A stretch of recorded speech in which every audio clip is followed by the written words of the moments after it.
Eh bien, oui, je m'autorise colère, mais colère dans 1 heure, ça n'existera plus dans mon corps. Il n'en est pas question.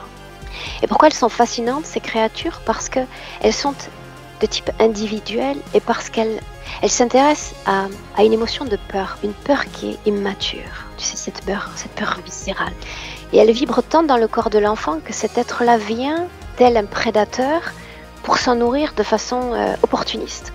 Quand on parvient à parler d'un être humain semblable ou quasiment semblable, transpirant de cette énergie reptilienne, on parle d'une interférence tellement conséquente que l'interférence parvient à transpirer dans l'être humain, à coller au plus proche de l'être humain. Mais la conscience humaine est toujours là.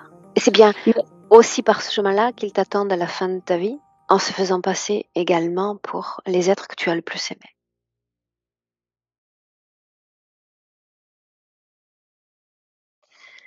Bonjour tout le monde, j'ai le plaisir de recevoir aujourd'hui Aurore Chevalier, opératrice et télépathe en hypnose régressive ésotérique avec la méthode Calogero Griffasi. Bonjour Aurore, merci d'avoir accepté mon invitation. Bonjour à toi Céline, comment refuser? Alors j'aimerais bien que tu nous parles un petit peu de ton parcours parce que ça semble un mystère, on connaît très peu de Aurore Chevalier. Est-ce que tu voudrais nous parler un peu de ton parcours professionnel?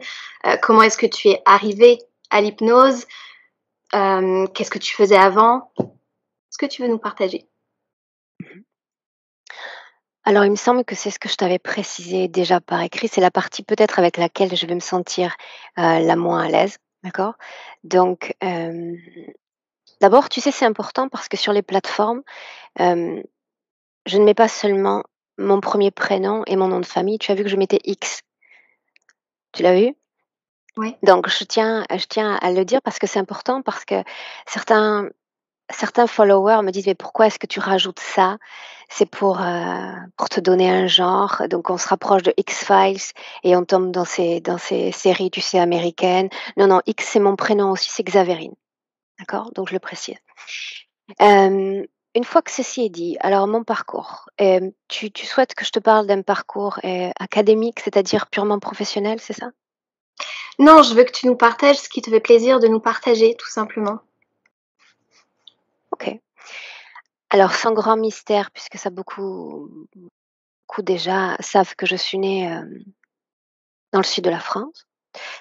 Hem, J'y ai passé mon enfance, j'y ai passé mon adolescence. Une information qui peut-être pourrait être importante, de partager d'ores et déjà, c'est que j'ai toujours grandi dans un milieu catholique, un milieu, relativement strict. Oui, oui, de 0 à 18 ans. J'ai un parcours, scolaire classique. J'ai fait des études, à l'université de psychologie, Paris 8, psychologie clinique d'abord et puis ensuite psychologie sociale.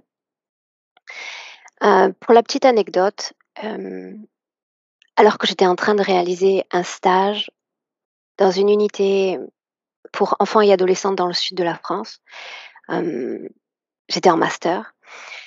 J'avais une tutrice de stage, tu sais, qui me donnait beaucoup de responsabilités déjà, hors diplôme. Et puis un jour, je raconte souvent ça aux élèves, elle m'avait confié un enfant de 8 à 9 ans, ou peut-être il était peut-être un petit peu plus âgé et elle le suivait elle, en tant que professionnelle déjà depuis plus de 3 ans et je me suis retrouvée face à cet enfant qui jouait à du lancer de poignard sur ses parents et je lui ai fait passer les tests qu'on m'avait recommandé de lui faire passer et puis je l'ai fait sortir de la salle en m'interrogeant, en me disant: «Voilà 3 ans qu'on suit cet enfant, est-ce qu'il y a pas moyen de se réinventer?» Dans la discipline, j'entends. Donc je suis allée voir ma maître de stage et je lui ai fait la même réflexion que je viens de te faire. Est-ce qu'il n'y a pas moyen de se réinventer? C'est-à-dire de sortir des limites de cette discipline, pour cet enfant et pourquoi pas pour d'autres? Et ce jour-là, elle m'a regardé droit dans les yeux et elle m'a dit: «Aurore, tu vas être une très bonne psychologue, mais tu suis le chemin établi par tes pairs ou tu t'en vas». Donc pairs, P-A-I-R-S. Et ce jour-là, ça a été, un énième carrefour de ma vie. Je l'ai regardé droit dans les yeux. J'ai senti comme de plein fouet la limitation de cette discipline. J'ai pris ma mallette, je suis partie et je me suis jamais retournée sur la psychologie. Heu, En parallèle, il y avait donc en parallèle de ce décrochage, de pré-diplôme, j'avais, travaillé déjà pendant plusieurs mois sur un projet qui était soutenu par certains membres de ma famille, tu sais, pour donc je ne vais pas rentrer dans les détails, mais en tous les cas, pour s'établir à l'étranger, établir une plateforme de production et d'exportation à l'étranger. Donc, ça a été tu sais, on s'est parlé quelques minutes hors enregistrement, donc il y a eu une période de latence et puis une période de dérivation qui s'est offerte à moi immédiatement, d'accord? Et qui fait que je me retrouve à vivre ici, en Uruguay, donc à 10 000 kilomètres de la France, hem et avoir cette activité, en parallèle. Je vais pas développer parce qu'évidemment ça va intéresser personne ça. Qu'est-ce que t'en sais? Mais en tous les cas, Oui, tu peux. restons sur le chemin de l'hypnose, je préfère. Et alors l'hypnose, comment tu as connu Calo? Comment tu t'es lancée là-dedans? Comment tu as appris la télépathie? Comment tu as appris tout ça? Alors les états de conscience modifiés, je les ai expérimentés tôt dans la vie, d'accord? Je devais avoir 5 ou 6 ans quand j'ai commencé à avoir des accès, mmh, que l'on peut nommer extraphysiques. Heu et quand j'ai commencé à les partager avec mon entourage, hem, les réflexions qui m'étaient lancées, c'était dans mes premières années: «Quelle imagination débordante tu as!» Et puis ensuite, quand tu dépasses l'âge de l'adolescence, on te demande quel type de drogue tu as prise. Donc, dans un sens comme dans l'autre, quelque part, je n'avais pas réponse à toutes ces interrogations qui pouvaient animer mon être à l'époque, non? À l'adolescence, tous ces phénomènes se sont amplifiés, notamment la nuit. J'avais des visites quasi quotidiennes. Je dois dire que, ça faisait souvent rire, tu sais, mes amis à l'époque, mais je devais changer l'ampoule de ma chambre à raison d'une fois par semaine. Les ampoules ne tenaient pas, tellement il y avait une activité nocturne, dans ce domicile dans lequel je vivais. Donc l'état de conscience altéré tel qu'on l'entend faisait partie de moi, sans que je ne puisse poser des mots réellement, sur sa substance. Et puis, il faut savoir aussi que j'étais une bibliophile avérée. Ça signifie qu'à l'époque, j'adorais lire. Donc c'était d'abord, tu sais, toutes les œuvres classiques françaises et puis une fois que tu as écumé les œuvres, françaises, tu te diriges doucement mais sûrement à la Fnac, donc j'ai pas d'action chez eux, dans le rayon ésotérisme, non et j'ai commencé à tout avaler également de ce rayon ésotérisme et j'ai commencé à avoir un début d'explication, mais je restais tout de même extrêmement insatisfaite, extrêmement vide, quant à cette compréhension ou ces accès toujours que je pouvais avoir, non?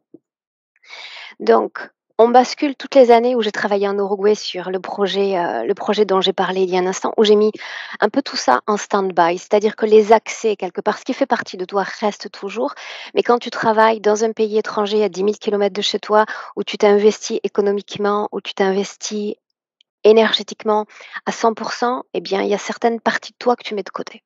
Donc c'est ce que j'ai fait pendant plusieurs années.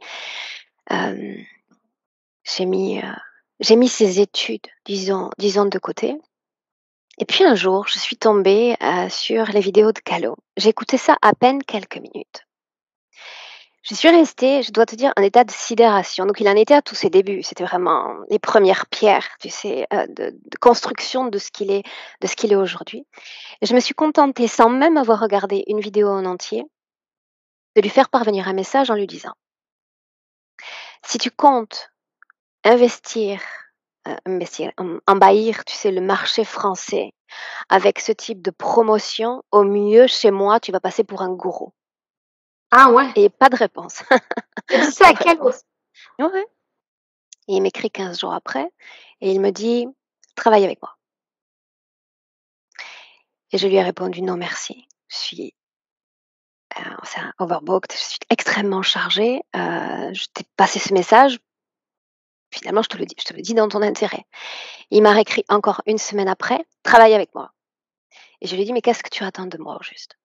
Et il me dit: «Regarde le site, apporte les corrections, refais une fonte quelque part de tu sais, de toute la prise en charge juridique, légale du site». Et je lui ai dit: «Peut-être si j'ai le temps». Et finalement, le temps, je l'ai eu, je l'ai fait et notre collaboration, elle a démarré comme ça. Donc je lui ai, proposé ce rendu quelque part de site et je lui ai dit: «Voilà». Et il est revenu encore à moi et il m'a dit: «J'ai besoin de quelqu'un pour, traduire dans un français correct, dans un français cohérent, le contenu de mes sessions». Et sur le moment, il me semble lui avoir dit: «Non, je ne peux pas, je suis trop surchargée, je ne vais pas pouvoir t'assister». Et je pense qu'il a suffisamment insisté pour que j'accepte et là, ça a été la découverte encore d'un autre monde, tu sais? Parce qu'il existe de nombreux outils, la psychologie en est un et l'hypnose en fut un également, en son temps.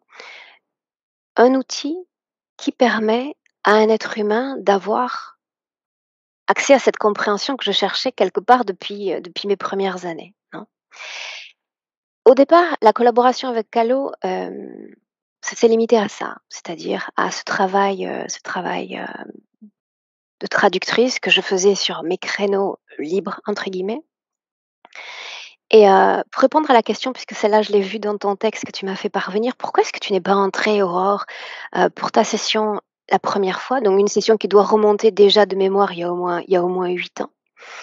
Parce qu'à l'époque, la team qui se résumait seulement à Calo, n'imposait pas à chaque client, hem, la réalisation, tu sais, de ces essais d'induction. Là, aujourd'hui, c'est obligatoire. Vous êtes tous obligés en tant que client de vous soumettre à ces 3 tests.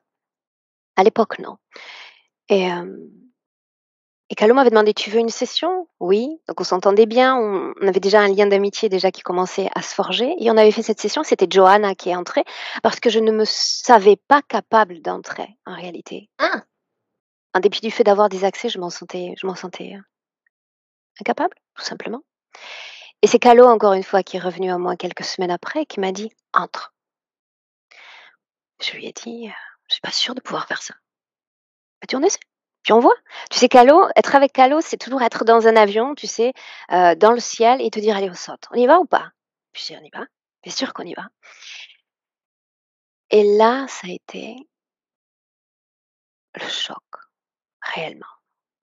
Parce que cet accès cet accès que j'avais peut-être à hauteur de 10 ou 15% à l'époque, se transformait dans du 80, 100 voire 1000%. C'est comme si j'étais assaillie, dès que je fermais mes yeux, par des montagnes d'informations, par une diversification de plans, de fréquences, de temps différents. Et là, ça a été le début de la paix pour moi en réalité. Parce que j'ai cessé de lire mes pairs, PAIRS, et leurs théories. Et les informations, grâce à cet accompagnement que Calo propensait, j'ai pu commencer à aller les chercher moi-même. Ça a modifié considérablement, quelque part, mon rapport non seulement à cet outil, mais mon rapport à la vie en général, en globalité. Ah ouais, j'imagine. Et donc pour être fidèle toujours à cette chronologie donc quant à ce parcours, donc je suis entrée longtemps comme télépathe officielle pour Calo et puis, j'essayais à cette époque-là d'assumer ma double activité. Un pied en Uruguay et puis un pied en tant que télépathe et à ce moment-là, dans la team, on avait déjà certains piliers, tu sais, dans certains départements. On avait déjà ouvert les départements d'Amérique latine, on avait déjà un pied en France, en Italie, c'est-à-dire on commençait déjà à émerger, à bien émerger en tous les cas en Europe Et et avec La Calo, France, c'était qui le faisait? en France, c'était à l'époque, c'était uniquement Calo. OK. et puis accompagné de mes soins pour les traductions, uniquement lui. Et, et en fin de compte, j'ai placé tout le monde en avant. Je me souviens que quand Calo m'a dit: «Maintenant, la majorité d'entre vous, peut se lancer en tant qu'opérateur en hypnose». Moi, je me suis dit: «Moi, non, je vais jamais avoir le temps de tout faire. Je vais pas arriver parce que dans une journée, il y a que 24 heures, donc je ne vais pas y arriver». Et puis finalement, je me suis retrouvée face à encore un autre carrefour de vie où je me suis dit: «Est-ce que tu te lances ou pas?» Et j'étais tellement passionnée par l'outil, j'ai sauté de l'avion encore une fois en me disant: «Oui, cette fois j'y vais, j'y vais». Et ça a été encore une fois, la découverte d'une passion toujours plus amplifiée parce que je dois te confier que, tu sais, la majorité des êtres humains se lèvent le matin, insatisfaits de leurs conditions humaines ou, insatisfaits, tu sais, de leur profession, de leur choix de carrière.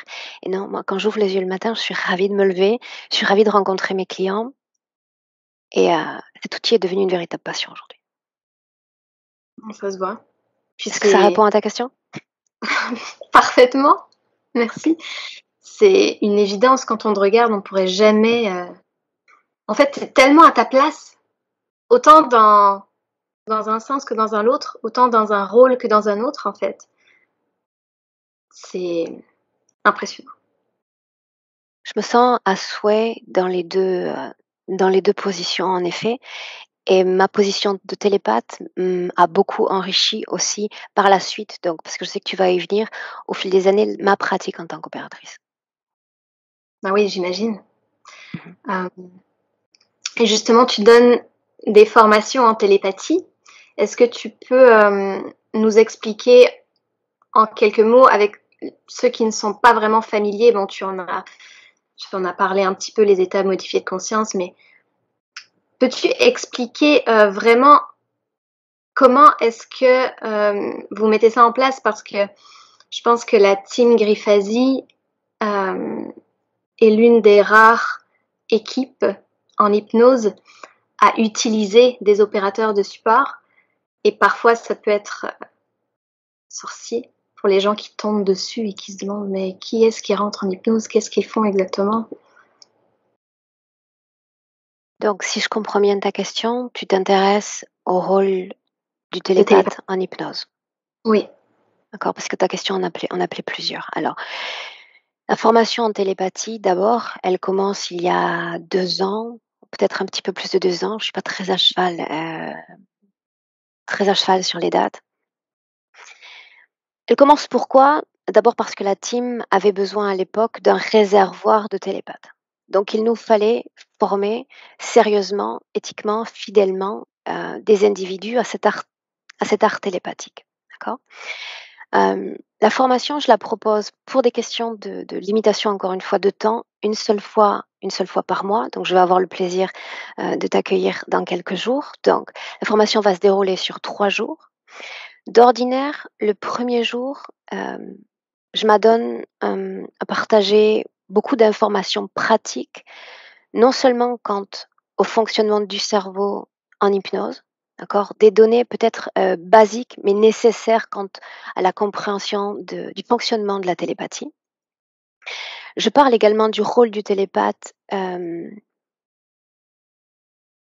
avant la session d'hypnose, pendant la session d'hypnose, après la session d'hypnose. Autrement dit, la meilleure façon de préparer un sujet à entrer en hypnose, la meilleure façon pour ce sujet télépathe de vivre la session en tant que telle, et puis la façon de revenir pleinement et je dirais, oserais-je dire, ancré et équilibré à sa réalité physique.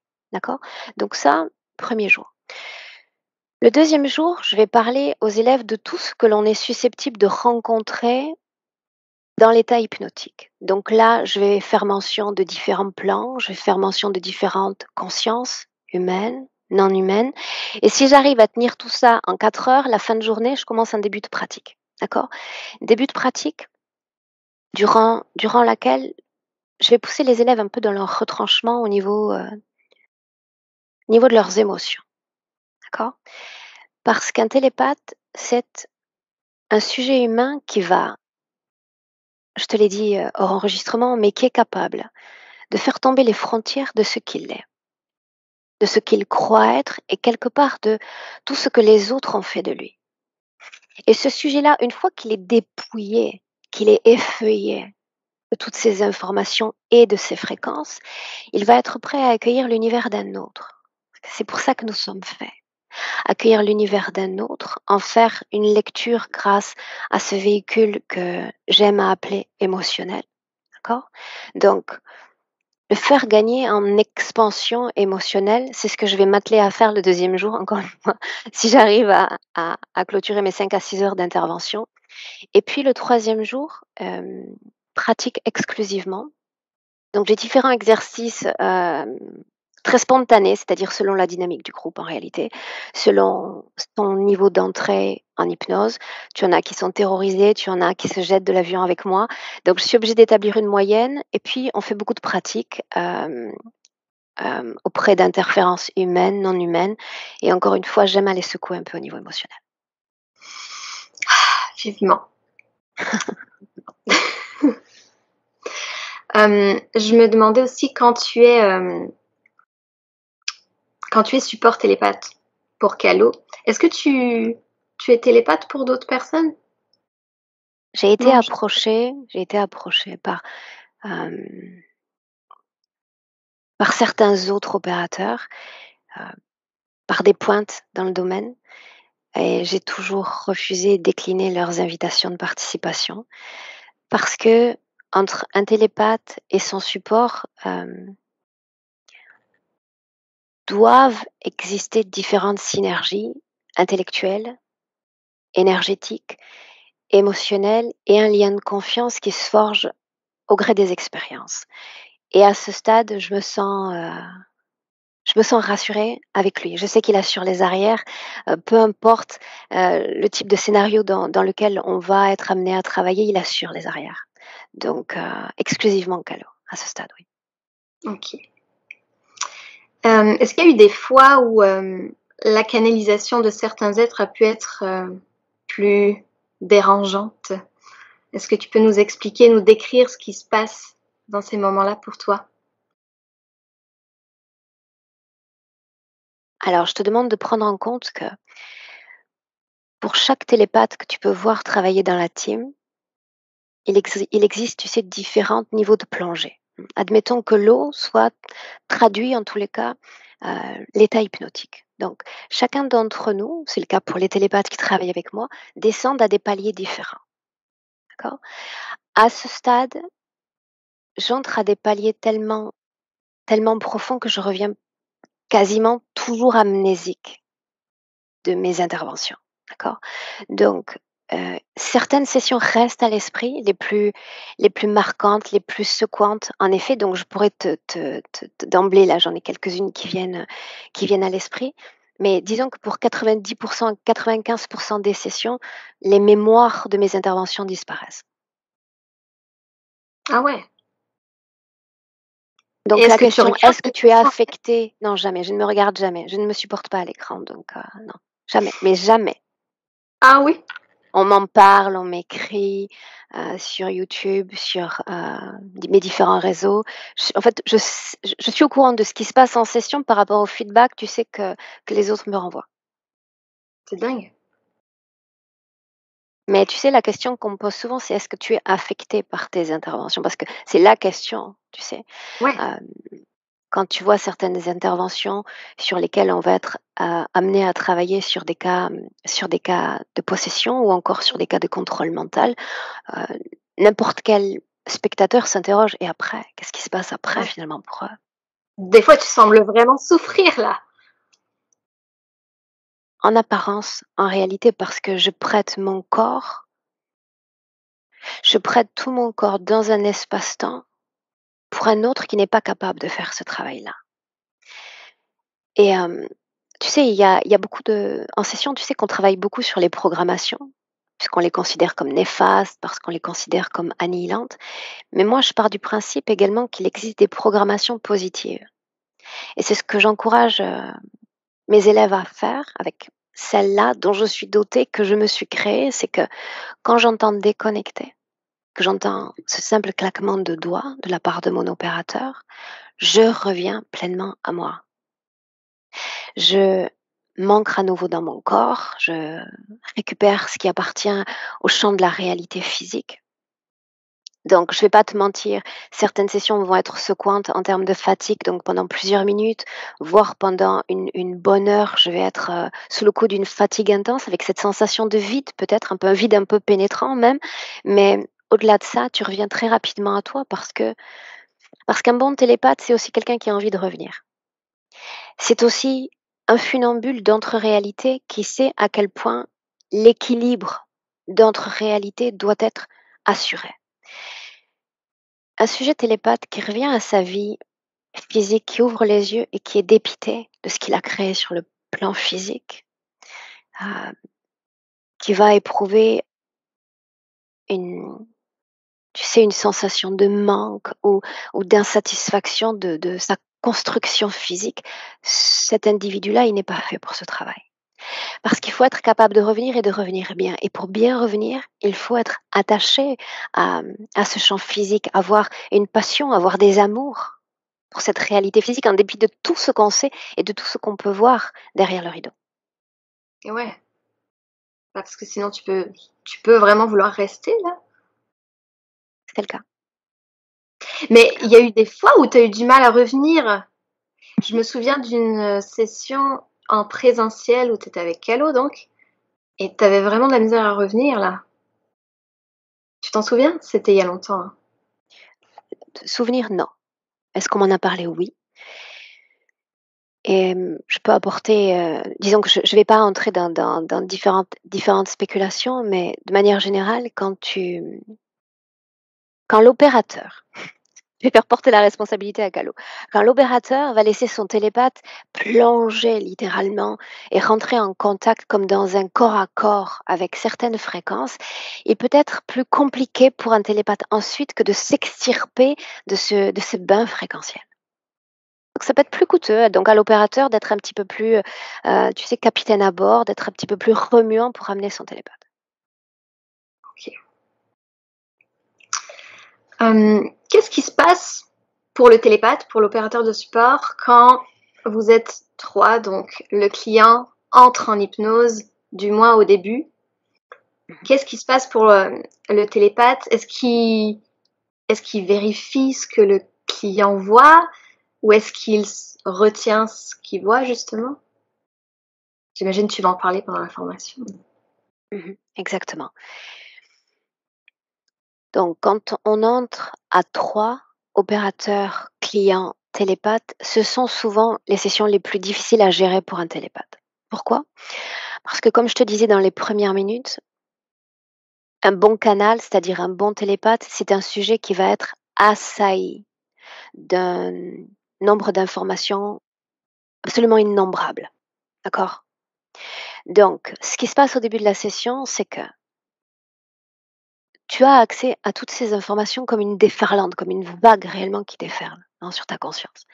À l'opérateur de limiter le focus. Tu sais, comme en français, on appelle ça les œillets ou les ornières, comment on Les appelle ça? œillères. Voilà, les œillères. 16 ans loin de France et déjà je perds mon français. Mais en réalité, c'est le travail de l'opérateur que de restreindre l'accès à l'information de son support télépathique. Et quand le client entre, effectivement, l'opérateur est moins soutenant. Il y a moins cette création d'étau autour du support. Donc, on est dans une sorte de contrition, une sorte d'immobilisme un peu dérangeant. Donc, on fige une scène et on attend.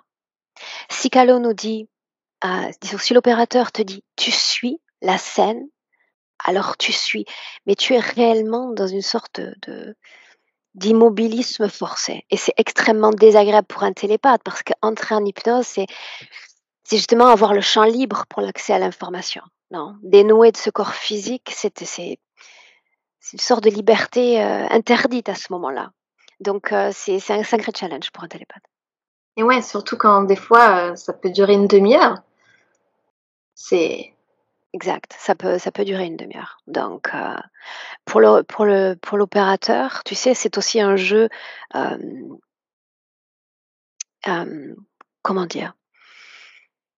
Périlleux que de guider ce type d'hypnose parce qu'il faut apporter un juste équilibrage d'intervention entre le client et entre son télépathe. Mais je dois t'avouer que pour un télépathe, c'est loin d'être évident. ouais. j'imagine. Aurore, en session, tu sembles avoir un contrôle quasi parfait de tes émotions et on devine pourtant un profond cheminement intérieur de ta part. Comment est-ce que tu es parvenue à gérer au fil du temps tes émotions, surtout celles à basse fréquence? Comment ne plus se laisser dominer par ces mêmes émotions? Par les émotions à basse fréquence, tu dis. Mmh. Eh bien, je me suis programmée comme précédemment, c'est-à-dire positivement. C'est-à-dire que nous sommes humains, donc peu importe ce que d'autres sont capables d'avancer quant, au fait d'être en mesure de s'extirper pleinement de cette marée de fréquences humaines, à mon sens, c'est impossible. Il faut apprendre à vivre avec. Donc, je m'autoprogramme ainsi. Mon corps va être l'interface de captation et d'émission de toutes ces fréquences, qu'il s'agisse de colère, qu'il s'agisse de tristesse ou qu'il s'agisse encore de peur, voire même de nostalgie. D'accord? La programmation repose sur le côté éphémère sensoriel, c'est-à-dire que pour toutes les choses de la vie quotidienne, je vais me laisser faire l'expérience de l'émotion sans laisser cette émotion s'installer dans mon corps. Alors je vais ressentir peur, je vais ressentir colère, tristesse, culpabilité, que sais-je encore, mais de façon éphémère. Et c'est ainsi que je parviens non seulement dans mon rôle de télépathe et d'opératrice, mais plus que tout quand même en tant qu'être humain, à faire ce que tu appelles une gestion émotionnelle relativement adéquate. Ouais. Tu sais, la majorité des êtres humains se laissent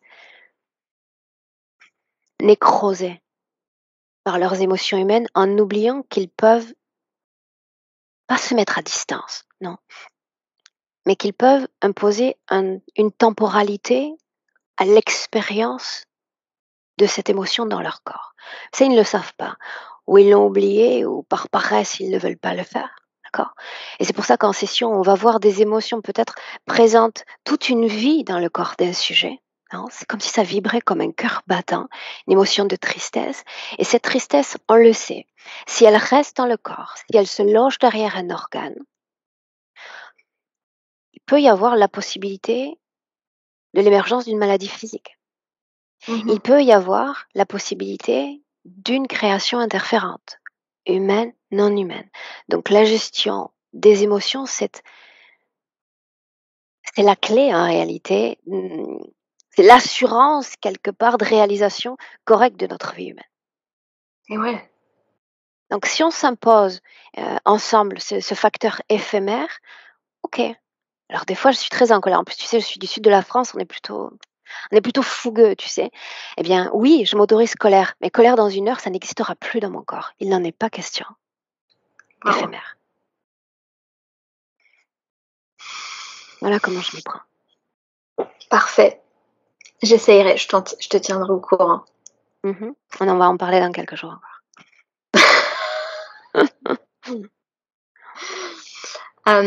Visiblement, tu apprécies travailler avec plusieurs supports télépathes. Comment est-ce que tu choisis tes télépathes pour telle ou telle session? Est-ce que c'est juste une question de planning ou est-ce qu'il y a une autre raison pour laquelle tu choisis tel télépathe pour telle session? Ah, le planning n'a absolument rien à voir avec mon choix d'accompagnement. Comme je te le disais précédemment, en dehors du fait que c'est impératif que s'établisse entre l'opérateur et son support une synergie émotionnelle, intellectuelle, énergétique. euh, Au-delà de ça, chaque télépathe a un palier d'action lors de cette plongée dans l'état de transe. D'accord. Donc, quand j'entre en contact avec les points de référence d'un client, je suis en mesure de savoir quel télépathe, selon son palier, tu sais, sa frange d'action, euh, son système de captation et d'émission et de fréquence et d'information va être capable d'assurer au mieux le job à mes côtés en session. Waouh. Tu vois, par exemple, Calo, aujourd'hui, de par ma grande résistance, dans l'état hypnotique, me fait entrer quasiment exclusivement sur les sessions, j'aime à les appeler stade 4 dans mon jargon, c'est-à-dire au niveau de profondeur, ce qui me permet d'assurer des sessions pour des cas de possession, de contrôle mental ou d'interférence extrêmement lourds. Si on revient à ta session qu'on peut retrouver sur YouTube, donc qui date de 2015 sur la chaîne de Calo, c'est la numéro 786 pour ceux qui ne l'ont pas encore vue. On a vu que tu existes sur une autre ligne de temps dans une race de félidés. Est-ce que Mmh. tu ressens une affinité particulière pour les félins?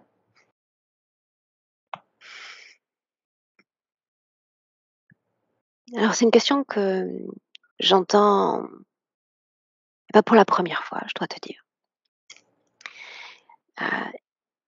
Et qui se rapprocherait, si tu me permets, d'accord, je vais comme enrichir ou complémenter ta question, mais quelque part, est-ce que cette pluridimensionnalité ou est-ce qu'une information dans une de mes vies passées concernant cette race félinoïde, concernant peut-être un passé pléiadien ou un passé plus glorieux, définit en quelque sorte l'être humain que je suis aujourd'hui?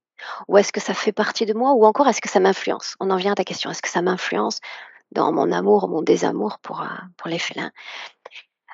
Et je dois te dire que non, parce que je suis celle que je crée en cet instant. Alors je me fous complètement de savoir, si j'ai été une princesse dans une vie passée ou si j'ai été un meurtrier en série dans une vie passée.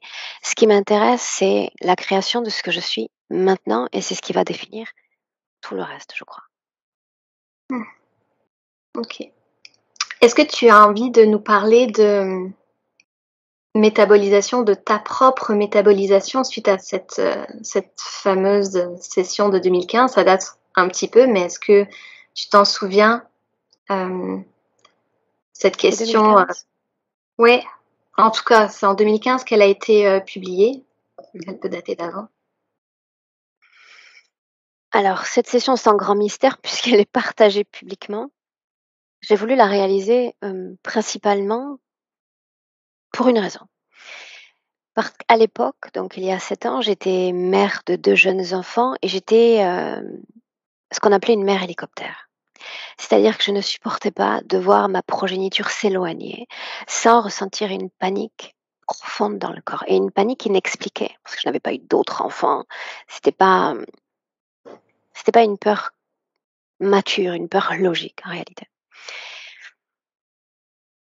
Pour la petite histoire, quand Johanna entre en hypnose, elle décrit une scène dans laquelle je perds la vie en mettant au monde un enfant. Non, il s'agit d'une mort dans le sang, une mort, dans les larmes, même si elles sont ensuite éthériques, mais une mort dans la souffrance. Il faut savoir que dans cette vie-là, j'ai expérimenté la mort à plusieurs reprises, à 4 reprises, dont 2 fois lors de mes 2 accouchements, dans le sang également. Hem Donc tu sais, au fur et à mesure que tu avances dans la vie, quelque part le puzzle de compréhension se met en place. En tous les cas, pour moi, ça a été le cas. Et concernant cette métabolisation, en réalité, et c'est ce que je soutiens auprès de mes clients qui s'interrogent sur, hem, le manque de rapidité, tu sais, de changement, de transformation après la session, je leur dis: «Attends, attends, tu viens peut-être chargé depuis 20 ans, peut-être depuis 25 ans de préoccupations, de maux physiques, d'interrogations psychiques. Tu n'es pas capable de te laisser 6 semaines, 7 semaines juste pour intégrer l'information sur différents plans. Juste quelques semaines, c'est une poignée de jours dans ce que représente notre vie humaine. Et en réalité, j'ai commencé à ressentir les changements au bout de 6 mois. Mais c'était pas flagrant au départ, tu sais, c'était très parcellaire. Et puis au bout de 7 à 8 mois, c'est ce reflet matriciel, autrement dit, ce sont les autres, en me regardant, qui me disaient: «Qu'est-ce qui se passe Aurore? Tu es différente, première fois. puis une autre fois, mais ils sont à 300 mètres, tu les laisses s'éloigner, vraiment. Et tu sais, sur le moment, j'étais dans une telle suractivité professionnelle que j'intégrais l'information sans réellement y prêter garde. Et puis un jour, quelqu'un qui m'est encore plus proche m'a dit, mais tu as changé. Tu l'as laissé sortir, passer la nuit dehors, et c'était un petit enfant encore, non? Et j'ai dit, mais mince alors. Effectivement, ça y est, ça y est. Et à ce moment-là, tu sais, c'est comme quand tu entres en hypnose. Il y a comme des rouages internes qui, qui se mettent en place et tu te dis, ça y est, la paix, concernant ce point-là, je l'ai, je l'ai. Donc c'est ainsi que j'ai su que la métabolisation était concrète, palpable. Et du coup, pendant les 6 premiers mois, tu as lâché prise? Pendant les 6 premiers mois, comme je te dis, j'étais à une époque où j'étais dans une suractivité, à dormir entre 4h30 et 5 heures par nuit. Je dois t'avouer que c'est quand on s'ennuie qu'on s'interroge sur l'inefficacité de la session. Quand tu es en état d'activité, heu, ou en état de création, puisque c'était aussi mon cas, tu laisses le temps faire son œuvre, avec bienveillance. Ouais, logique. Et ça pourrait être le bon moment aussi de nous rappeler quelques bases, quelques informations concernant, cette période, d'après-session compliquée. Hem, Est-ce que tu as envie d'en ajouter plus? Des Alors conseils? oui, l'information la plus importante que j'aimerais te partager, peut-être partager avec tous ceux qui vont voir cette vidéo, c'est leur dire que la post-session, c'est comme la vie humaine. C'est-à-dire, ça va être hem, une phase aléatoire de bons jours et de mauvais jours. D'accord? C'est un processus qui se veut non linéaire. Donc, tout de suite après la session, il y a comme un shot énergétique. Il y a comme une prise de conscience et il y a une forme de paix dans le corps du client. Et puis quelques jours après, parce que le corps mental et ce que j'aime à nommer ces masturbations mentales font leur œuvre, eh bien toute la mécanique structurelle psychique se remet en place. Hem, les patrons d'hier redeviennent les patrons d'aujourd'hui et il y a une sorte d'affrontement entre cette nouvelle énergie qui voudrait se mouvoir, qui voudrait s'expanser dans le corps et puis cette structure rigide qui est là depuis les plus jeunes années, qui n'a pas envie, de se faire, de se faire expulser, d'accord? Donc durant ces quelques semaines qui vont suivre la session, il va y avoir une force d'opposition dans le corps du sujet, entre ce que j'étais et ce que je suis. C'est pour ça que c'est non linéaire. Donc il faut au quotidien travailler sur sa perspective humaine, ce que je veux de moi, ce que je souhaite créer, la façon dont j'ai envie de me définir dans ma réalité. Mais tu sais, il ne s'agit pas de le dire comme ça là aujourd'hui, c'est-à-dire que c'est une discipline qui doit devenir mentale au quotidien, un jour à la fois, pas de temps en temps parce qu'on est paresseux cognitivement. Non, Ouais, tous les jours. Qu'est-ce que je crée?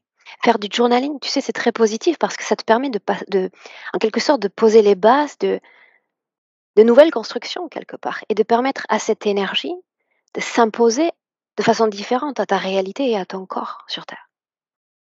Donc, les mots-clés, ce serait processus non linéaire et étape active de création au quotidien pour soutenir ce travail qui se veut dynamique en interne. ouais, Ça répond à ta question? parfait. Mmh. On peut s'interroger sur le fait que parfois en session, on ne remonte pas à l'origine de l'accord que la conscience a pu donner. Peux-tu nous dire dans quel cas n'est-ce pas nécessaire? Est-ce que la question est bien posée? Alors pour ceux qui découvrent, ce travail, les concepts, peuvent être, disons, difficiles à appréhender.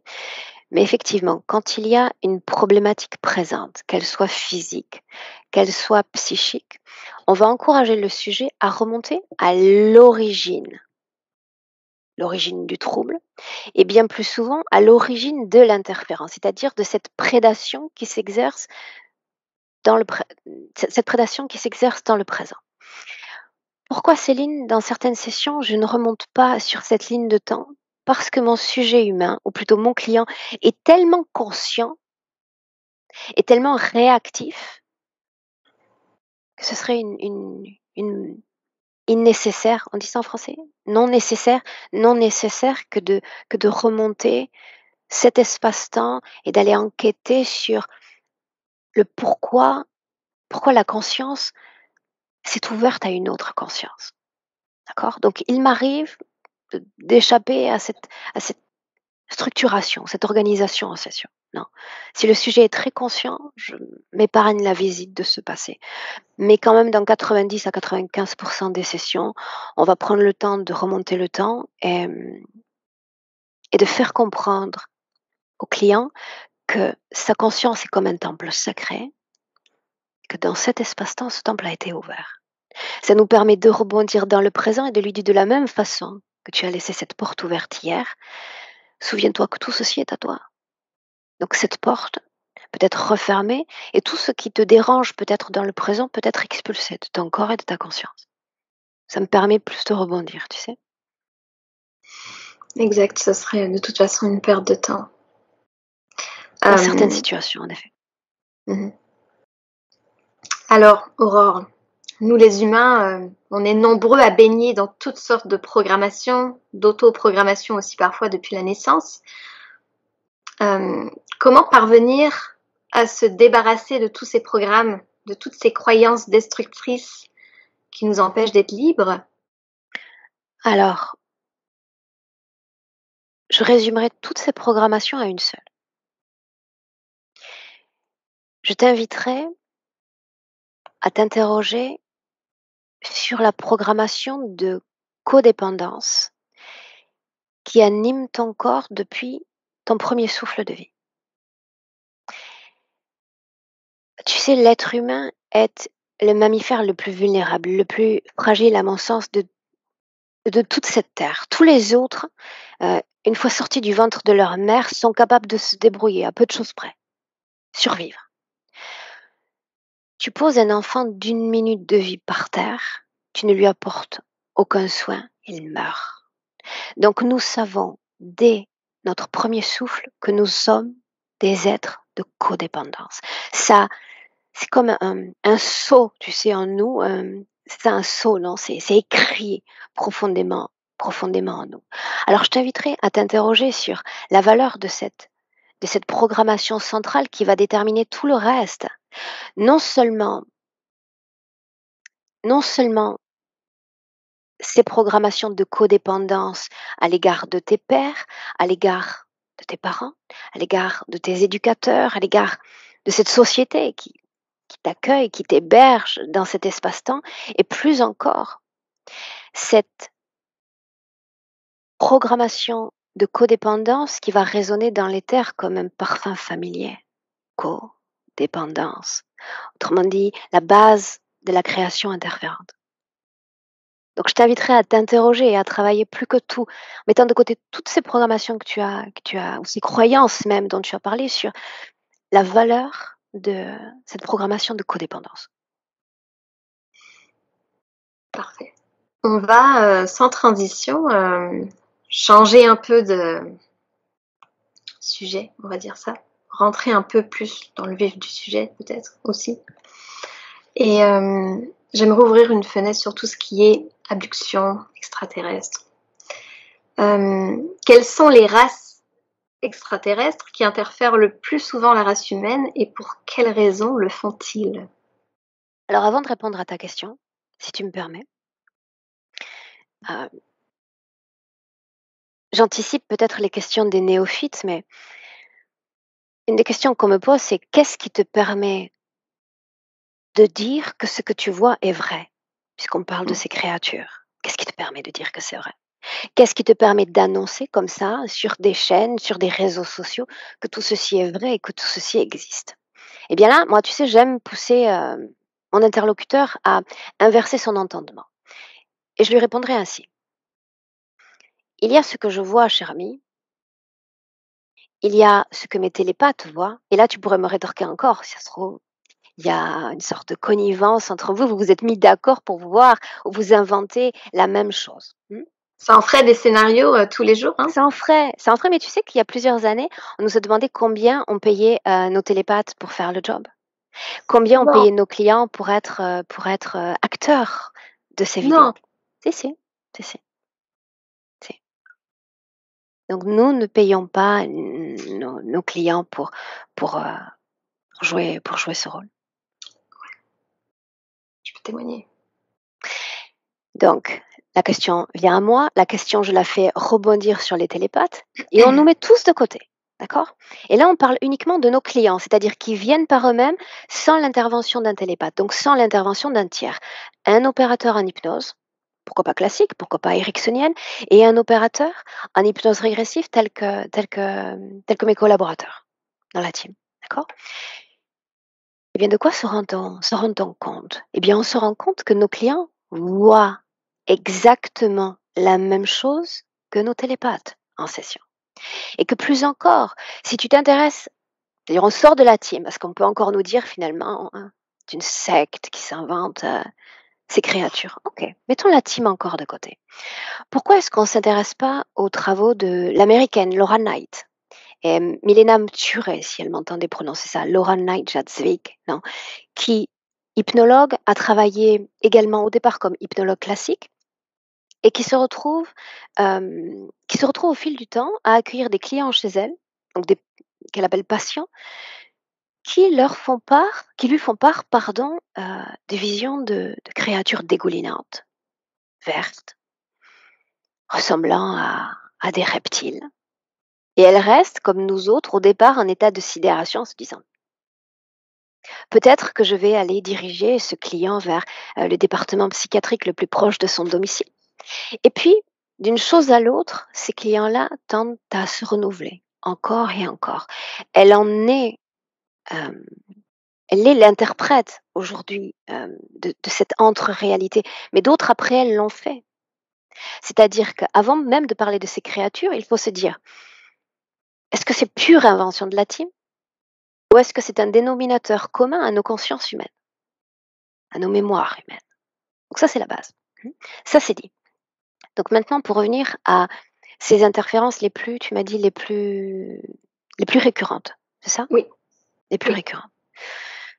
Alors celles qui vont être observées à la fois dans le cas d'une intervention avec un sujet télépathe ou directement avec le client, les plus récurrentes dans l'ordre, j'oserais dire reptiliennes, insectoïdes et humanoïdes.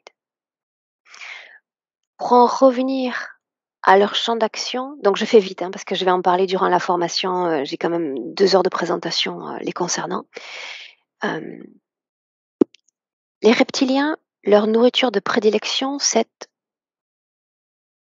tout ce qui est lié aux émotions humaines de colère, rage, insatisfaction, désir de revanche. Donc ces créatures-là vont chercher à nous faire produire ce type de fréquence dans le corps. Mmh. Les insectoïdes, principalement, vont se dédier au recueil, à l'analyse d'informations concernant cette espèce humaine et à la soustraction d'une énergie, cette fois sexuelle. Les humanoïdes sont plus pervers dans le sens où ils souhaitent exercer un contrôle quasiment absolu sur ce que nous nommons en hypnose le corps mental, en utilisant comme véhicule principal le véhicule émotionnel. Voilà. C'est très limité, hein. Je pourrais après te parler d'autres sympathiques visiteurs ou prédateurs, mais puisque tu m'as dit les plus récurrents, j'aimerais mentionner ces deux-là. Ces trois-là, pardon. C'est trop là. Mais déjà, ça me permet de mieux comprendre parce qu'effectivement, bon, tu sais peut-être que je regarde beaucoup de sessions et cette question-là, elle était aussi pour ceux qui vont découvrir cette vidéo et tomber par hasard dessus et peut-être voilà, ne rien connaître du tout au sujet. Mais oui, ça aide à comprendre mieux. Et Et il y en a une justement, qui est fascinante, si tu me permets, parce que je oui, vais en parler durant la formation. L'une d'elles, à mon sens, fascinante, c'est tout c'est toutes ces apparitions de loup-garou. Le loup, tout simplement. oui, Ces apparitions, tu sais, elles sont plus rares, mais elles sont si inhérentes à notre condition humaine.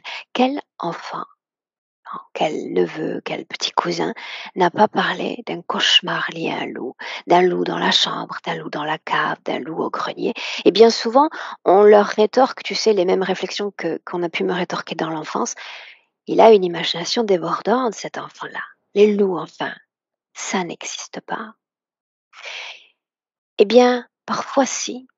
Parfois, quand l'enfant dit à ses parents: «Il y a un loup sous mon lit, il y a un loup derrière le placard», il y a vraiment ce type de conscience dans la chambre.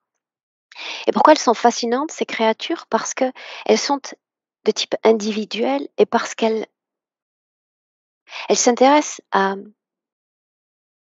une émotion de peur. Mais tu sais pas la peur que toi et moi on peut on peut faire émerger. Non, une peur qui est immature. Tu sais, cette peur viscérale, cette peur primitive, non? Une sorte de peur irraisonnée. Et elle vibre tant dans le corps de l'enfant que cet être-là vient, tel un prédateur, pour s'en nourrir de façon opportuniste. Sans qu'il y ait réellement, tu sais, d'interférence comme on peut le voir avec une interférence humanoïde. Elle vient humer, quelque part respirer et se nourrir de cette peur. Et bien souvent, quand l'enfant s'est vu martelé par ses parents que son imagination est grandissante, au fil du temps, cette peur va s'apaiser et se raisonner dans son corps. Et l'être, donc la créature, va se désintéresser de l'enfant parce qu'il ne produit plus cette peur primitive. Hein, Et cette interférence, elle est fascinante parce qu'elle se dénoue par elle-même finalement. ouais, Elle disparaît comme ça souvent d'un moment à l'autre. waouh, intéressant. Est-ce que ces êtres dont tu as parlé, est-ce qu'ils se trouvent uniquement sur les plans subtils ou bien est-ce qu'on les retrouve ici dans la matière également? Nomme-en un. Mais, par exemple, les reptiliens. Mhm. Là, je vais faire référence à un noyau commun d'informations que nous avons été capables de recueillir dans le cadre de milliers d'heures de sessions. Nous pouvons voir ces créatures humaines, donc reptiliennes, ou encore insectoïdes, comme des vestiges de leur présence sur Terre. Seulement des vestiges. Pour autant, si tu m'interroges sur le fait de leur incorporation dans notre dimension physique, elle est là la question, je te dirais oui, mais extrêmement, extrêmement rarement.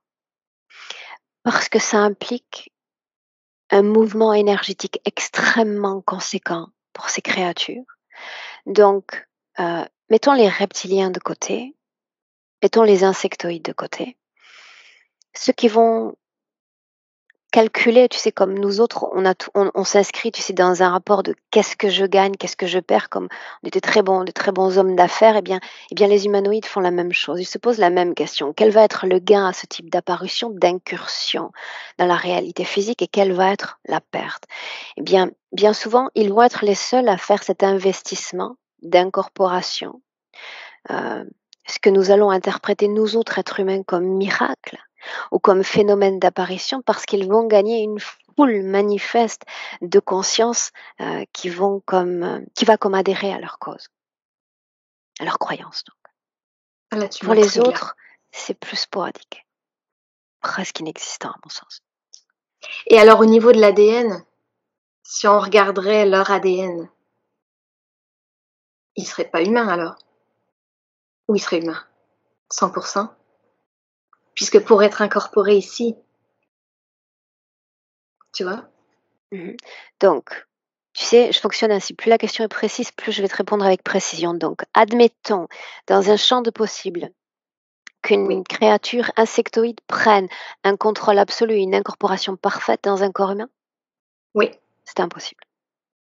Mmh. À ce stade, c'est impossible parce que,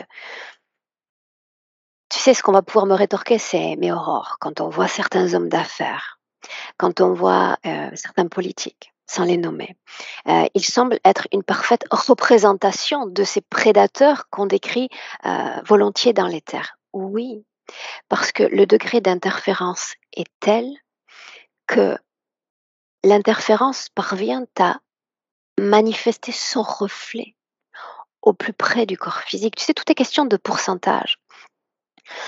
Admettons que l'interférence soit comme la maladie humaine.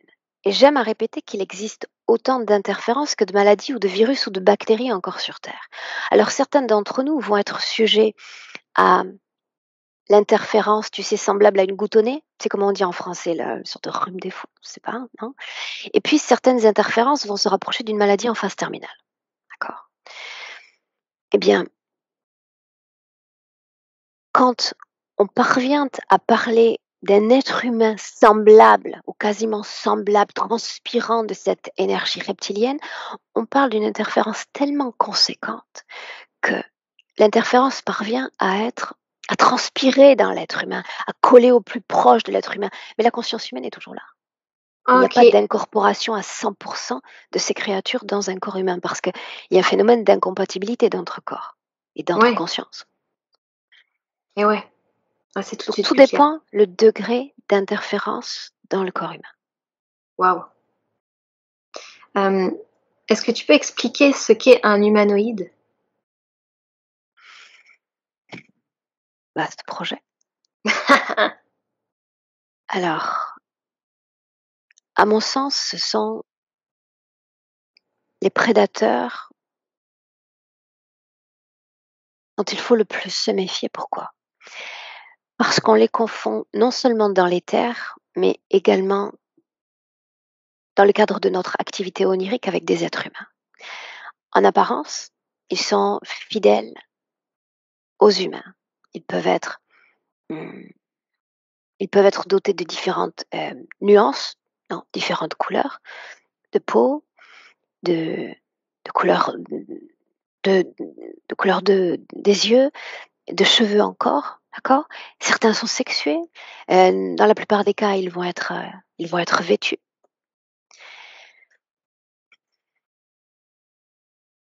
Périlleux, pourquoi? Parce qu'ils sont si fidèles à nous-mêmes physiquement qu'on pourrait se méprendre. Mais si tu prends un instant le temps de mieux les regarder, de mieux les ressentir, tu vas te rendre compte qu'ils disposent d'une énergie plastique, une énergie comme rigide, et que le fait d'entrer en contact avec eux, c'est comme plonger dans un abîme sans fond. D'accord? Là où il n'y a pas de place pour cette richesse émotionnelle que seul un être humain est capable de produire. Donc, quand tu entres en contact en tant que télépathe, ou là, par exemple, même toi et moi, il y a une énergie qui va se créer entre nous, eh bien, euh, Céline, tu disposes de ce que j'appelle un piano, c'est-à-dire de touches noires et de touches blanches. Les touches blanches sont toutes les expériences positives que tu as accumulées au gré de tes vies, de tes formes de vie peut-être. Et toutes ces touches noires représentent toutes tes expériences négatives, de souffrance, de colère, de tristesse, que sais-je. Et tu disposes de ce patrimoine fréquentiel, d'accord? De blanc, de noir, c'est très limitatif, mais pour être peut-être plus imagé, non? Eh bien, quand tu rentres en contact avec ça, les touches disparaissent. Ah, Il n'y a absolument aucune détection d'émotion humaine. Donc, tu ne te reconnais pas dans l'autre. Donc, tu sais que ça n'est pas humain. waouh. Ok. Donc, ce sont des êtres qui vivent dans une dimension, qui ont pris une espèce qui a pris possession de certains territoires terrestres, qui ont pour but de récolter le plus grand nombre conscience, de conscience humaine. C'est très limitatif, non, mais ta question l'était également. Restreinte en tous les cas. Si tu as d'autres questions, on rebondit. J'ai pas de problème à te répondre. Mais je voulais justement rebondir sur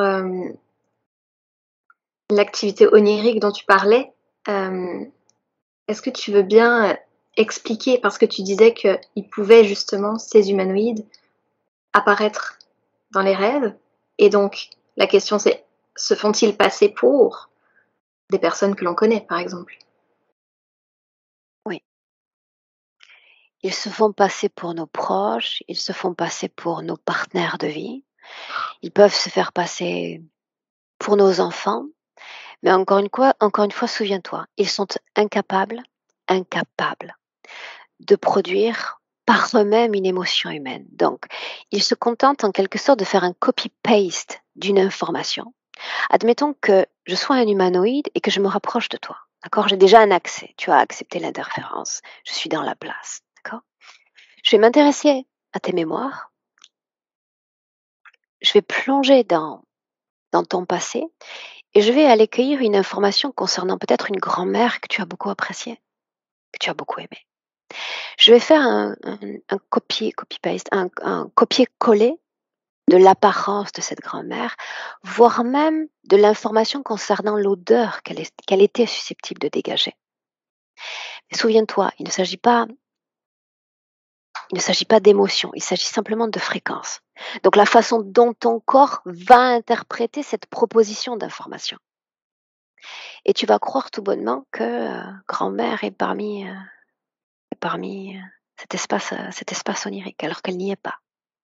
Donc oui, ils utilisent de nombreux subterfuges, mais auparavant, cela signifie qu'il y a déjà une interférence en place, non, parce qu'il s'agit d'un vol d'informations te concernant en réalité. Et c'est bien aussi par ce chemin-là qu'ils t'attendent à la fin de ta vie, en se faisant passer également pour les êtres que tu as le plus aimés.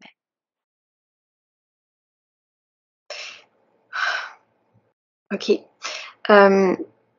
Mais est-ce que ça peut arriver qu'on rêve vraiment d'une personne qu'on connaît?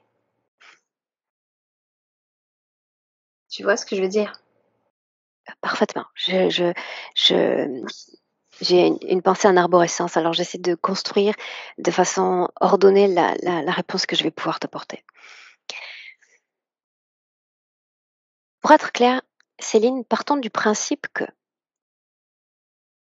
tu attires dans l'éther ton reflet fréquentiel et que quand tu t'adresses à l'invisible, l'invisible te répond. Jusque-là, ça va. Oui, tu vas pouvoir avoir accès à cet être qui t'est cher si déjà tu formules l'envie de vouloir entrer en contact avec lui. Et cette pensée doit être, comme je l'ai dit précédemment, il ne s'agit pas de le penser une seule fois, il s'agit d'avoir cette pensée récurrente au quotidien, premièrement.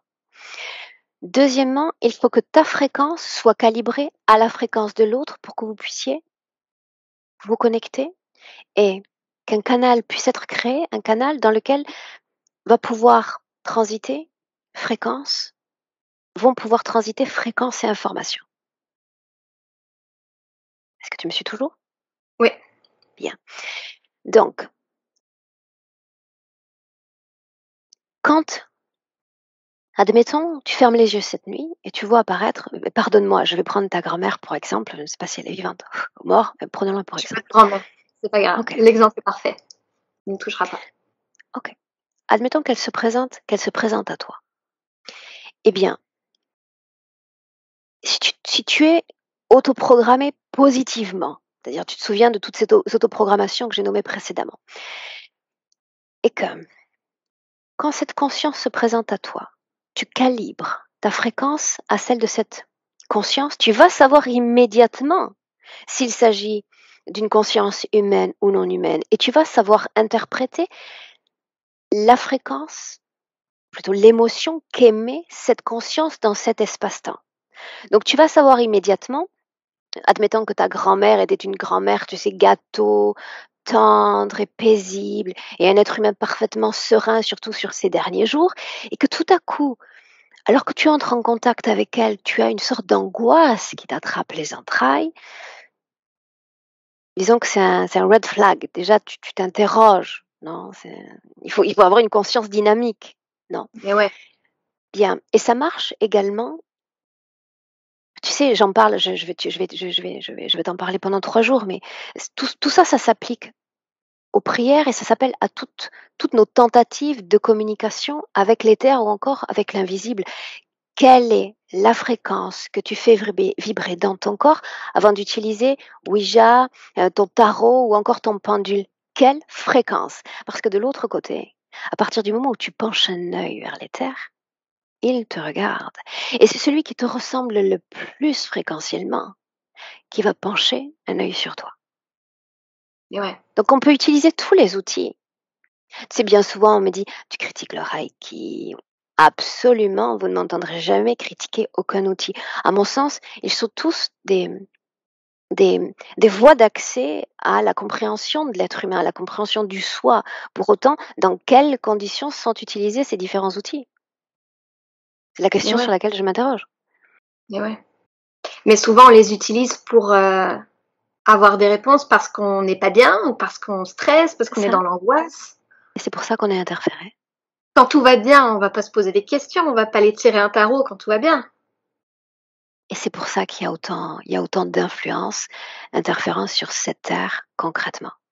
Parce que quand on prie, et je parle de la prière dans toutes les religions, ou quand on utilise un de ces outils qu'on vient de mentionner, eh bien, il y a toujours l'émission d'une fréquence d'insatisfaction, de manque, euh, de vide, de compréhension, de quête d'absolu, que sais-je. Quoi qu'il en soit, selon notre échelle d'émotions humaines, nous vibrons à une fréquence négative. Donc nous attirons notre semblable, nos reflets dans les terres. Donc ceux qui viennent répondre à nos planches de Ouija, à nos verres qui bougent et à nos consciences endormies. De Est-ce toute que ça répond à ta façon, question, du coup? oui, oui, oui. Ok. Par rapport au Ouija, évidemment, c'est pas nécessairement conseillé de le faire. Comme je te dis, je pars du principe que tous les outils sont bénéfiques. Encore une fois, avec un état de conscience particulier, avec et surtout un état de fréquence particulier. Vraiment, j'invite peut-être ceux qui te suivent à s'intéresser aux travaux de Laura Knight, mais on peut apposer beaucoup de critiques au contenu qu'elle a apporté, mais on ne peut que respecter la rigueur et la ténacité que elle et son groupe a apporté dans la compréhension des phénomènes de l'invisible, parce qu'ils ont utilisé une planche de Ouija pour créer une communication avec l'invisible. Et ils se sont rendus compte, pas au bout d'une fois, ni de deux fois, ni même de dizaines ou même de centaines de fois, ils ont réalisé que leur fréquence d'émission était incorrecte. Donc, tant que leur fréquence d'émission était incorrecte, eh bien, de l'autre côté, le communicateur allait être incorrect. Donc, insulte, tu sais, des phrases absolument incohérentes, sans sens. Et quand enfin ils ont pris conscience que la fréquence vibrante allait déterminer la qualité de la communication, ils ont continué avec cette planche de Ouija et ont établi, encore une fois, on peut me rétorquer beaucoup de critiques quant à leur contenu, mais en tous les cas, il y avait un véritable dialogue entre eux de l'autre côté et eux sur place sur le plan physique. Donc, à mon sens, tous les outils sont bénéfiques, enrichissants, à condition d'être préparés fréquentiellement pour s'adresser à l'au-delà et pour pouvoir créer cette communication avec l'au-delà. Ok, j'ai oublié ce que je voulais dire. C'est pas grave. Ah oui, est-ce qu'elle a une chaîne YouTube? Elle est plutôt elle vit en France d'ailleurs. Je lui avais écrit une fois et elle rigolait parce qu'on porte le même nom de famille au final et qu'on se dédie dans ses fondements à la même activité. YouTube, elle a tu peux trouver des vidéos d'elle sur YouTube, mais je te conseille plutôt la lecture de ses ondes. Onde 1, 2, 3, etc. Bon, on a un petit peu bifurqué. Où est-ce que Mhm. j'en étais? Ah, donc, quand on regarde tes vidéos, quand on regarde les vidéos de la team, on peut remarquer qu'il existe plusieurs types d'abduction, enlèvement extraterrestre. Selon ton expérience, Aurore, peux-tu nous parler de ce qui ressort le plus souvent en session, quand c'est le cas? Quand tu me parles de l'interférence qui est aux commandes d'une abduction ou de l'abduction en elle-même? Des différents types d'abduction. On peut les limiter à 2 plans, plan physique, plan non physique. Oui. C'est plus réducteur, mais en tous les cas, c'est plus simplifié. Hem, je pense que Nathalie aborde ça aussi dans le cadre de ses conférences, non? Phénomène d'abduction. Donc, Mmh. on va les limiter donc à ces 2 plans. Donc, il existe des phénomènes d'abduction sur le plan physique. Et tu te souviens de ce que j'ai dit plus tôt?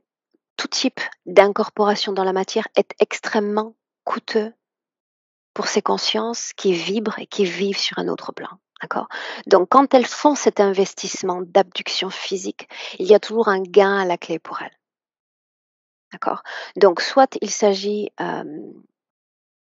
d'organiser des prélèvements dans la matière physique que nous sommes,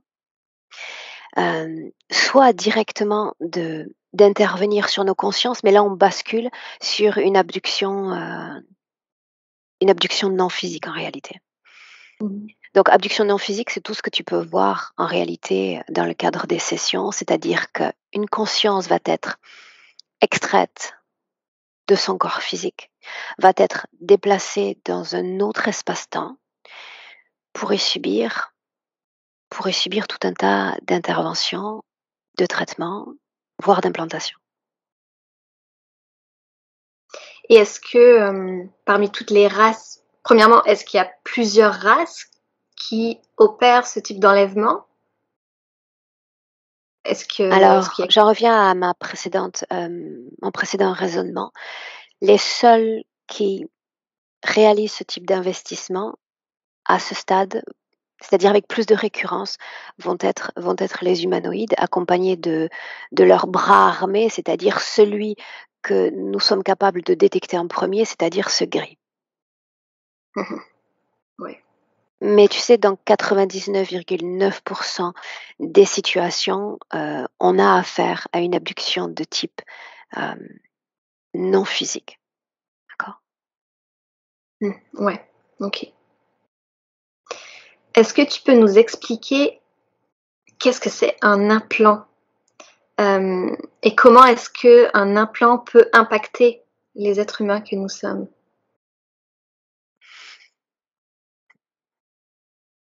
Alors, de façon réductive encore, on peut considérer l'implant comme une création prédatrice, une création prédatrice. Alors, qu'est-ce que j'appelle une création prédatrice? C'est l'imposition, l'installation dans nos corps d'une technologie qui nous dépasse en tant qu'être humain en 2022, qui nous dépasse. Une technologie qui a différents desseins, non, différentes destinations. Certains implants sont placés dans le corps simplement comme communément ce qu'on va critiquer, tu sais, de ces boîtes Wi-Fi, tu sais, de ces routeurs. Donc, ce sont simplement des brouilleurs énergétiques, des brouilleurs de fréquences, avec comme conclusion ou comme impact plutôt la création d'une sorte de confusion mentale dans le corps d'un sujet, d'une difficulté pour lui d'avoir accès à ses mémoires, une difficulté pour lui de s'exprimer dans la matière, d'avoir accès quelque part à ses capacités cognitives. D'accord? Mmh. D'autres implants vont être utilisés comme de simples chips, tu sais, ces GPS de Ouais. localisation. D'autres encore vont servir à ce copy-paste d'informations que je te nommais plus tôt, c'est-à-dire extraire l'information. Par exemple, qu'est-ce que tu es en train de faire là, Céline? Tiens donc, tu es en contact avec Aurore, tu essaies de capter une information peut-être dérangeante, donc ils sont en train de capter la même information que toi, pouvant servir potentiellement leur intérêt. D'accord? Et d'autres implants encore plus redoutables cette fois sont des stimulateurs à fréquence, et pas n'importe quelle fréquence. Admettons que à l'âge de 4 ans, tu aies connu un épisode malheureux euh, avec un sujet masculin qui a touché ton corps de façon inappropriée, va rester une empreinte, un trauma qu'on peut appeler trauma, non, en psychologie, un trauma dans le corps. Ce trauma, ils vont habilement placer un implant pour faire en sorte de le maintenir pérenne, de le maintenir vivant. Donc tu ne vas pas pouvoir métaboliser, jamais traiter cette situation traumatique parce qu'elle est comme figée dans ton corps.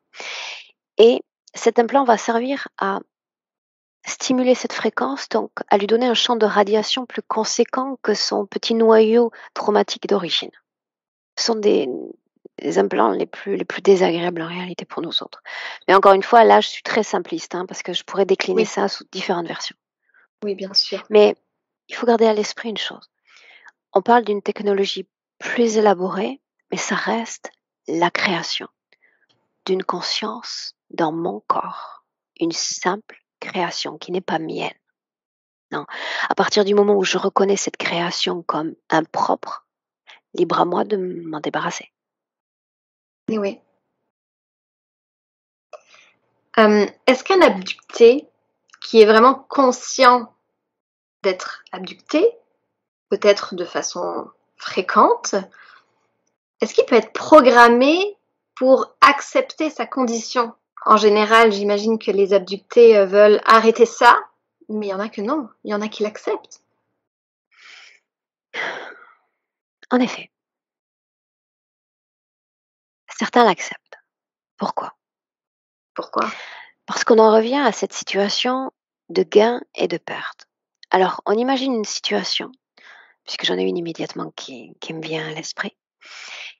Imaginons une situation dans laquelle un sujet humain se sent tout simplement triste. D'accord? Donc, on a l'émission de cette fréquence dans son corps.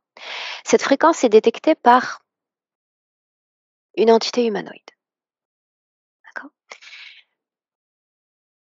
L'humanoïde va calibrer sa fréquence à la fréquence de l'humain et le canal est rendu possible d'émission et de réception d'informations.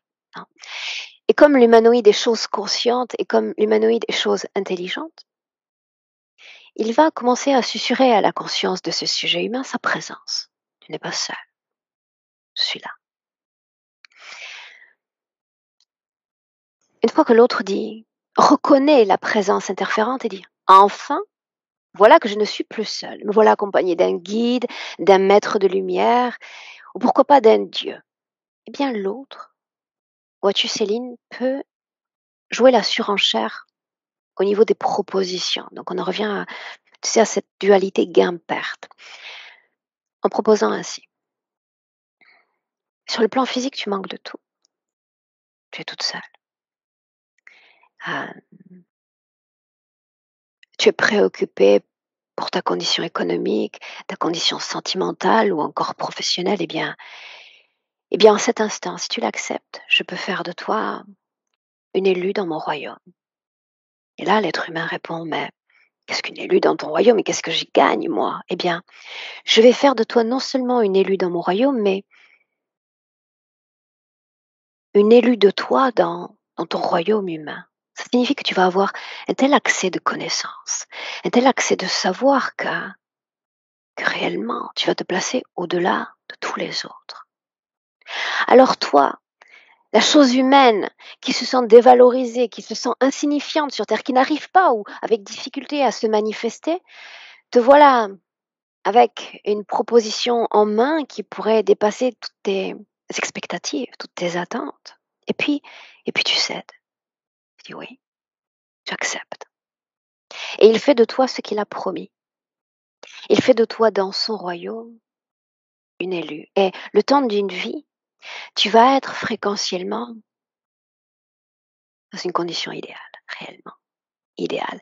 Parce qu'il va maintenir une technologie qui va te pousser à croire que tu es dans un Éden.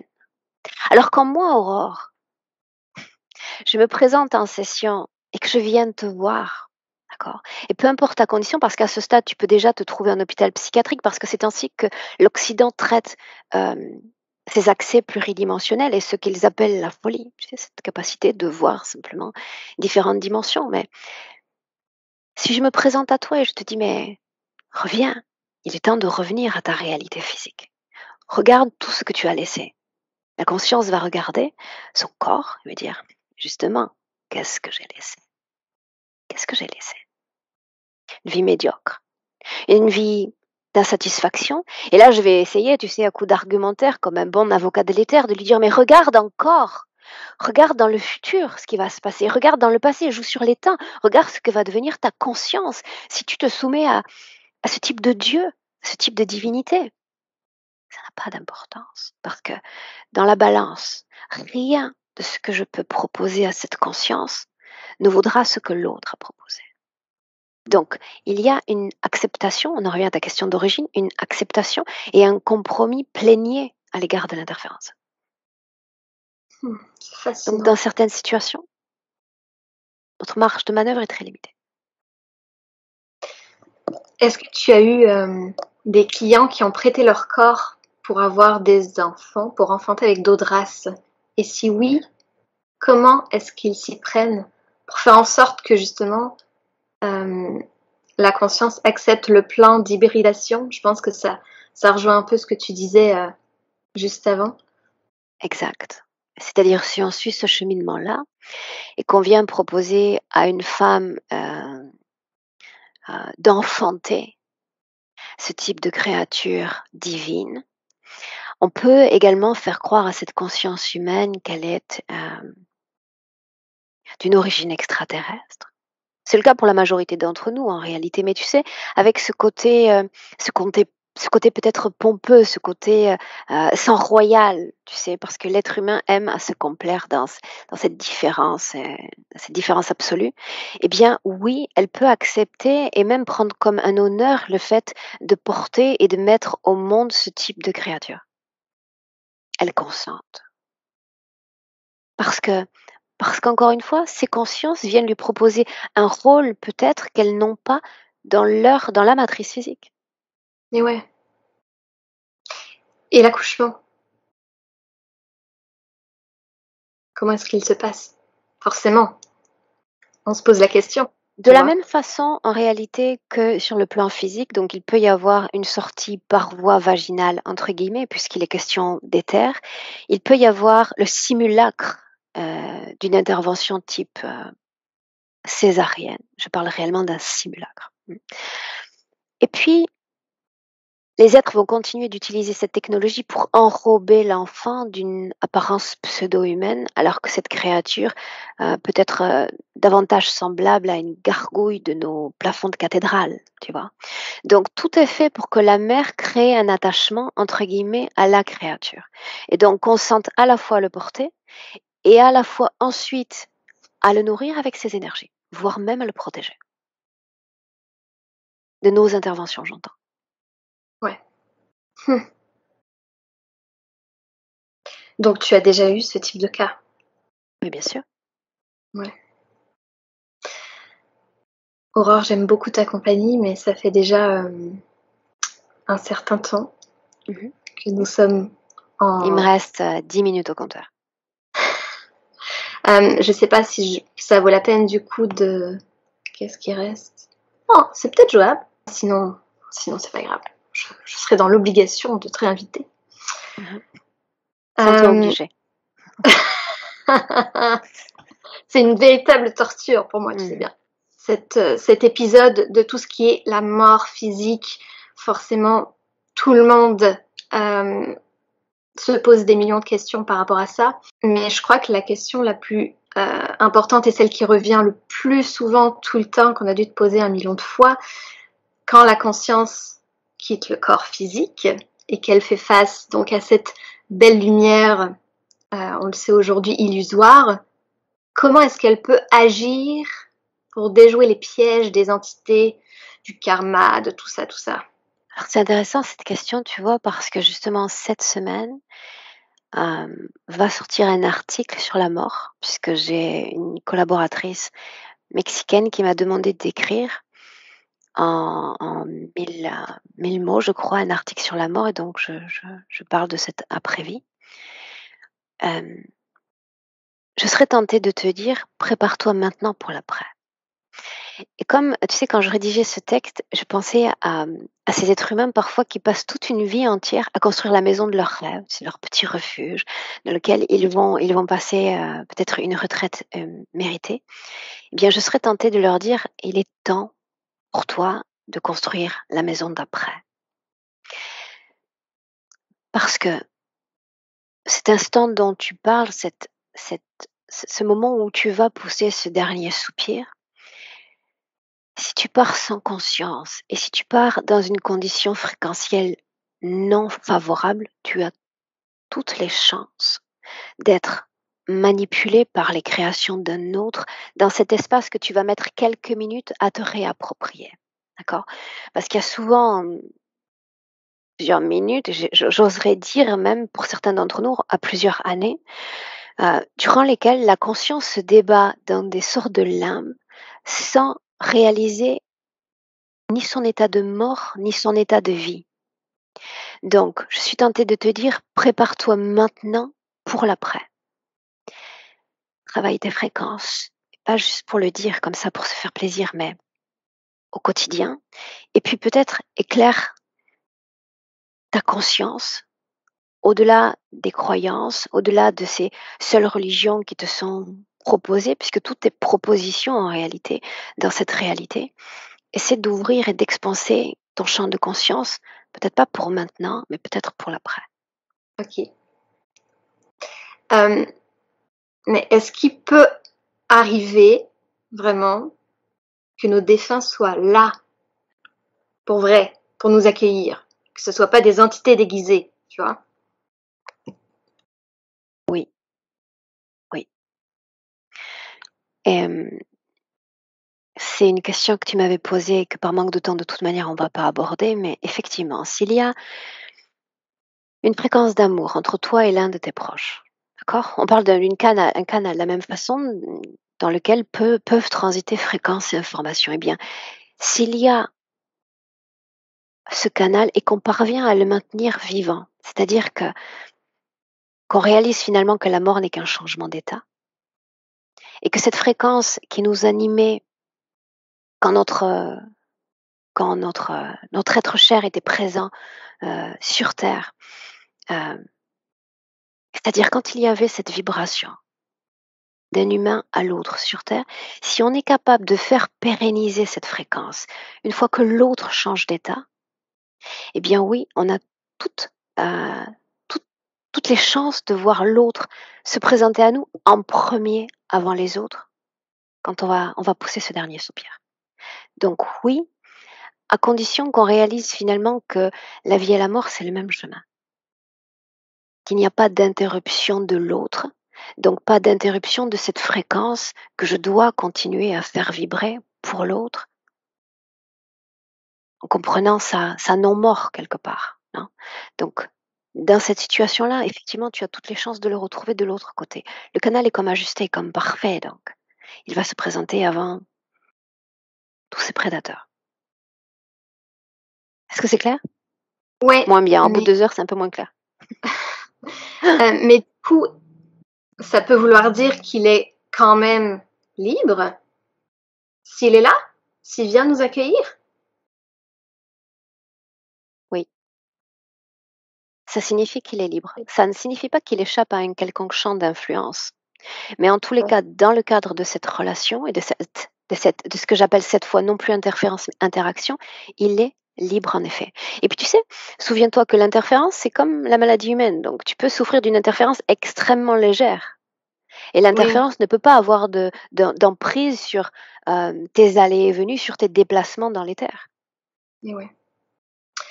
Ah bon, je vais passer le reste des questions, on verra éventuellement pour une autre fois, mais j'aimerais terminer cette vidéo sur une note un petit peu légère parce que beaucoup de choses assez complexes et lourdes ont été abordées.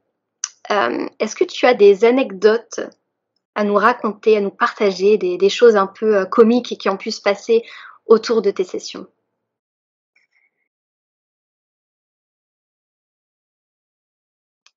Alors, tu sais, on est un peu comme les médecins quand on vient nous voir, c'est que justement, si, j'en ai un. Mais alors vraiment autour de session, c'est-à-dire pas dans la session, autour de la session, pour montrer peut-être le pouvoir qu'a cet outil, heu, qu'a cette hypnose qu'on utilise au quotidien. Alors une note plus comique. Il y a quelques années, parce qu'on a tous un fan club, tu sais, dès que tu es un peu un personnage, public, tu t'exposes, et voilà, tu as ton fan club, hein. Et Calo m'envoie un message et me dit: «Aurore, j'ai besoin de toi pour une session».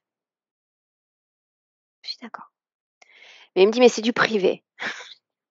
Ça nous arrive en réalité de faire des sessions de temps à autre, non, de façon privée. Et je lui dis: «Mais c'est pour qui en réalité? Pour qui est cette session?» Il me dit: «Pour moi». Il me dit: «J'ai 3 femmes qui me courent littéralement derrière. Elles sont obsédées par moi. Et je n'arrive plus à m'en défaire. Elles m'écrivent le jour, elles m'écrivent la nuit, les poèmes, elles veulent m'envoyer des cadeaux, elles ont cherché mon appartement. Donc, tu sais, on part du principe que peut-être l'ego jouant, il y a, tu sais, une partie de nous qui va répondre favorablement à ce type de proposition, encore une fois. Mais il m'a dit, quoi qu'il en soit, il faut couper et couper maintenant parce que ça devient invivable. Et donc c'était on peut parler réellement de harcèlement quotidien à 3 personnes qui ne se connaissaient pas. Et donc on réalise la session. La session, elle dure, environ 50 minutes. Mmh. On clôture la session et puis voilà, on passe à autre chose. Et puis, peut-être, 1 mois après, je reviens vers Calo, je dis: «Alors, que sont-elles devenues ces groupies?» Il me dit: «De quoi tu parles?» Je dis: «Ben, enfin, on a fait une session il y a quelques semaines». Tu sais, quand on est le nez dans le travail, souvent, on accumule les heures et il y était pas. Il était pas connecté à moi à ce moment-là. Et tout à coup, il me fait: «Ah! Mais elles ont complètement disparu?» Et je lui dis: «Les 3?» Il me dit: «Les 3». Comme ça, du jour au Incroyable. lendemain. Donc c'était une note plus légère. C'était le cas aussi. Je me suis retrouvée dans une situation où une femme s'était éprise de moi et s'était acheté un billet. Elle avait déjà le billet en main pour venir faire une demande en mariage et je dis à Calo: «Écoute, sûrement j'ai participé à faire quelque chose, en tous les cas inconsciemment. Il faut qu'on fasse une session». Donc on s'est retrouvés dans la même situation, donc c'était plutôt la note un peu comique et effectivement, on a réalisé une session et du jour au lendemain, elle m'annonce qu'elle a revendu le billet et que notre relation, subliminale est terminée. Voilà. Oh mon Dieu, je sais pas quoi dire là. Tu voulais du comique autour des sessions, c'est ce que j'essayais de faire. C'est bon, ça a marché. Ça marchait? C'est incroyable quand même. C'est incroyable. Mais juste, cette femme-là, non mais attends, elle achète un billet d'avion. C'est qu'elle a cru qu'il y avait moyen. Qu'est-ce En que effet. tu as pu lui dire pour qu'elle s'imagine de telles choses? Je veux dire, tu es tellement cordial dans tes messages, enfin, je sais pas. Tu sais, quand, tu regardes quelqu'un sur un écran, tu le lis avec des filtres de Ouais. perception, qui sont somme toute très personnalisés et très souvent interférés. Mmh. Donc elle m'a lu tel qu'elle voulait me lire. Ah. Bon, une dernière question et après je t'abandonne, je te laisse. Est-ce que tu as pu avancer sur l'écriture de ton livre? Tu en parlais dans une vidéo il y a 1 an ou 2, je pense. Alors est-ce que ça avance? Oui. Est-ce que ça avance, au rythme que je souhaiterais? Non. Non, j'ai un quotidien extrêmement chargé. Je dors très peu, j'essaye de garder, tu sais, certaines heures sur les fins de semaine pour cette écriture et en parallèle pour clôturer également l'écriture de la formation niveau 2 que j'aimerais présenter en décembre ou en janvier. Donc oui et un rythme, j'aimerais avancer plus rapidement en réalité. Ouais, le lancement n'est pas pour l'année prochaine, quoi. Peut-être, peut-être. Et il y a des moments où je me sens extrêmement inspirée, où je suis justement dans un état, tu sais, proche de la transe, où je peux écrire une trentaine de pages en une soirée, donc tout Ah, dépend des temps que j'arrive à m'accorder. super. J'ai hâte Voilà de le madame. lire. Merci madame. Merci beaucoup de m'avoir accordé ce temps, Aurore. Si les gens Et tu veulent te étais la suivre, première. Et tu étais la première à qui je concède une interview, parce que ça fait 3 ans qu'on me court après et j'ai toujours dit non. quelle chance. Merci Je suis beaucoup. ravie. Euh, si les gens veulent te suivre, il y a ta chaîne YouTube, il y a tes 2 pages Facebook, Mmh. ton compte Instagram. Je mettrai tous les liens dans la publication de cette vidéo, que ce soit sur Facebook, YouTube. Pour te contacter pour une session, c'est par mail. Je mettrai aussi l'adresse mail. Mmh. Et je crois que c'est à peu près tout, n'est-ce pas? Merci beaucoup, Bien. Aurore. À toi de m'avoir reçue et puis je te dis rendez-vous, dans quelques jours. Oui, À bientôt Céline. à bientôt.